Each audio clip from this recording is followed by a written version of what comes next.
Let us imagine a world without a great pause. It is late 2019. Humans are busy creatures. We move in large groups. We fill stadiums to cheer for our favorite teams. We crowd into concert halls to listen to music. We pack ourselves into airplanes, flying across continents for a holiday or a business meeting.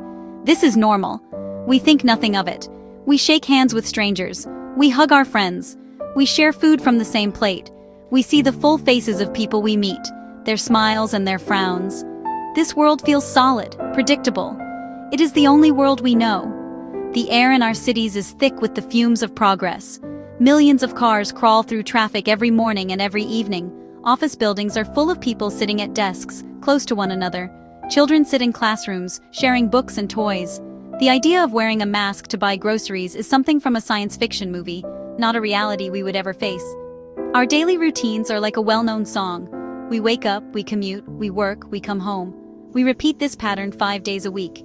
It is a rhythm that has defined human life for many generations. We believe this rhythm will continue forever, unbroken. This pre-pandemic world is not without its problems, of course. We worry about the economy. We argue about politics. We are concerned about climate change. But our worries are familiar. They are the background noise of modern life. We do not fear a tiny invisible enemy that can stop the entire world. We do not think about our own breath as a potential danger to others. Our greatest anxieties are about things we can see and debate, not a silent threat that could be anywhere. We trust the systems we have built. We trust our hospitals, our governments, and our supply chains to work as they always have. Our sense of community is built on physical presence. We gather for weddings, for funerals, for birthdays. We meet in cafes to talk for hours. We believe that being together means being in the same room. The digital world is a tool, a convenience, but it is not the center of our social lives. We value the real over the virtual. We do not yet know how much we rely on seeing each other face to face. We take for granted the simple act of a shared meal or a crowded party. This is the world we inhabited just a few years ago. It now feels like a distant memory, a story from another time.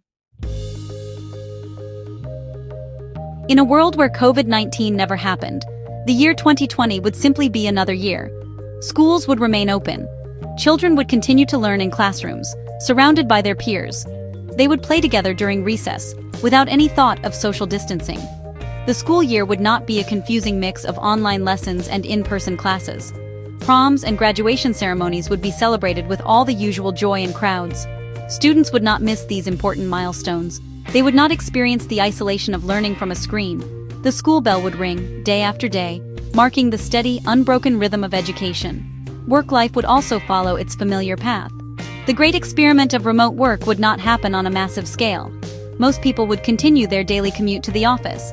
The term Zoom fatigue would not exist in our vocabulary. Companies would invest in larger office spaces, not in better software for virtual meetings. The line between home and work would remain clear and distinct. We would not have our kitchens become our offices. The idea that millions of people could do their jobs effectively from home would remain just that, an idea, not a proven reality. The traditional 9-to-5 workday in a central location would remain the standard for most industries. Travel would continue to boom without interruption. Airports would be as busy as ever. We would plan our international holidays without worrying about border closures or quarantine rules. The tourism industry would thrive. We would explore new cities, hike in distant mountains, and relax on foreign beaches. The word staycation would not become a global trend. We would not rediscover the parks and attractions in our own hometowns out of necessity. The freedom to move across the globe would be something we simply expect, a basic feature of our modern, interconnected world. We would not learn how quickly that freedom could be taken away. Life's big events would proceed as planned. Weddings would be large gatherings of family and friends, filled with hugs and dancing. Funerals would be a time for communities to come together to grieve, offering physical comfort to those who have lost a loved one. Concerts, festivals, and sporting events would attract huge crowds. We would stand shoulder to shoulder with thousands of strangers, united by a shared experience. The idea of canceling these events for public health reasons would seem extreme. The rhythm of our social lives, from small family dinners to massive public celebrations, would continue its steady, predictable beat. Without a pandemic, our relationships would be nurtured in familiar ways. Families would gather for holidays without a second thought. Grandparents would hug their grandchildren without fear. We would not have to organize family reunions over a video call, trying to feel connected through a screen. The pain of being separated from loved ones during difficult times, like an illness or the birth of a child, would not be a shared global experience. We would not have to weigh the risk of seeing the people we love. The simple, profound act of being physically present for one another would remain the unquestioned foundation of our family bonds. Friendships would also evolve differently. We would continue to meet in pubs, restaurants, and parks. We would not have to create social bubbles or limit our contacts. The casual, spontaneous nature of friendship would be preserved. We would not have to schedule a video chat to catch up with a friend. We would simply meet. The loneliness and isolation that so many people felt during lockdowns would not be a defining feature of the early 2020s. Our mental health would not be tested in the same way. We would not be forced to confront how much we need social interaction for our well-being. The rituals of community life would continue without change. Neighbors would stop to chat on the street without keeping a 6-foot distance. Community centers would be full of activity. Local clubs and groups would meet in person every week. We would not have to find new creative ways to feel like part of a community from a distance. The shared experience of a global crisis, which brought some communities closer in spirit, would not exist. Instead, our sense of community would remain tied to our physical neighborhoods and our shared spaces. We would not learn how to build community across digital divides. Our relationship with touch would also be different. A handshake would remain a standard greeting in business and social settings. A pat on the back would be a simple gesture of encouragement. We would not become so conscious of surfaces, of washing our hands, of the invisible germs that we carry. We would not have to teach our children to avoid touching their faces or to keep their distance from friends. The human need for physical contact would be met without anxiety. We would not understand how much we communicate and connect through touch, because we would never have experienced its sudden absence.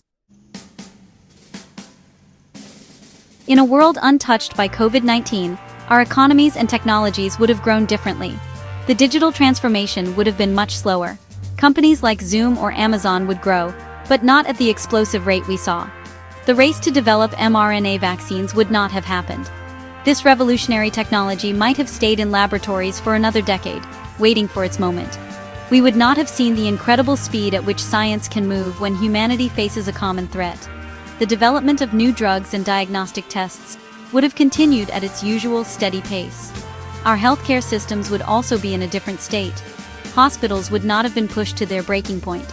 We would not have seen the images of overwhelmed intensive care units. The weaknesses in our public health infrastructure would have remained hidden. We might not have invested so heavily in pandemic preparedness. The vital role of nurses, doctors, and other healthcare workers would not have been celebrated with such intensity. We would not have had a global conversation about the importance of funding public health and supporting our medical professionals. The system would seem fine, until another, different crisis eventually came. Businesses would have followed a more traditional path. The supply chains that connect our world would not have been so severely tested. We would not have learned how fragile they are. The shortages of basic goods, from toilet paper to computer chips, would not have occurred. Companies would not have been forced to rethink where and how their products are made. The shift towards local production and more resilient supply chains would not be a priority. The global economy would feel more stable and reliable, but it would also be more vulnerable to shocks that we had not yet imagined. Finally, we must ask what lessons we would have missed. The pandemic taught us a hard lesson about our shared vulnerability. It showed us that a problem in one part of the world can quickly become everyone's problem. It forced us to see the deep inequalities in our societies as the virus affected poor and marginalized communities more severely. We learned about the importance of trust in science, in government, and in each other. We learned that we can change our behavior dramatically when we must. Without the pandemic, we might still believe we are invincible. We would have missed a painful but powerful lesson in humility.